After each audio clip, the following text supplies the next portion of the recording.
Okay? And I'm going to have Karen just breathe a few times.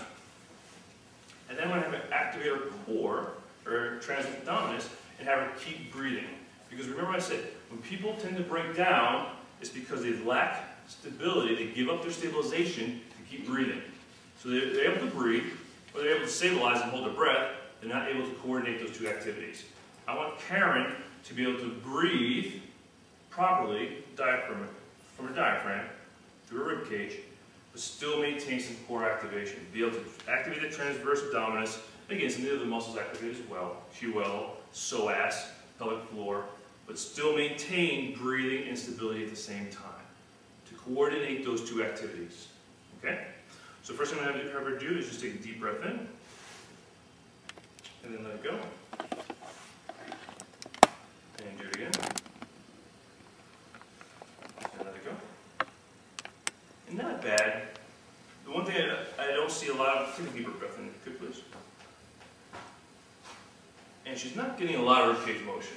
So her ribcage is staying pretty steady. And it could just be, that's how she taught herself, but it could also be, she's got some mobility, a little stiffer on that right side, but she's got some mobility there, so it's probably just how she's choosing to use it.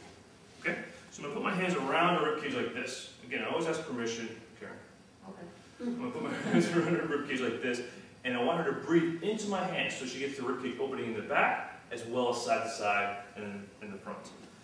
Okay? I want you to breathe into my hands, so fill up my hands with your ribcage. There you go, so now she uses it a little bit better.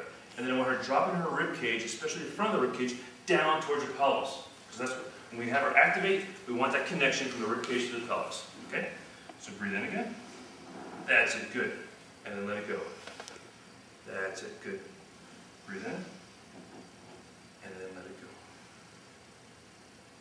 Good. Again. And I'm not pushing or pulling, I'm just guiding her ribcage down. Am I pulling down on your ribcage a lot? No.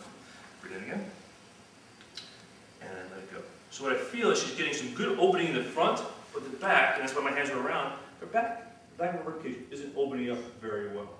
So she's got a lot of good breathing here, but not into the back. Remember, the diaphragm comes around and attaches right back here. So we need that to expand through your back as well, because that helps to stabilize back here, as well as mobilize your spine. So I want to give her some more cueing to breathe into her back. So I'm going to squeeze a little, go ahead, I'm sorry.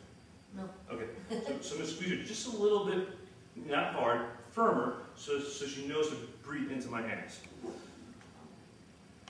breathe into my hands, and then let it go. Good, keep dropping that ribcage down in the front. Breathe into my hands. There you go. Drop your ribcage down in the front. Perfect. Breathe into my hands.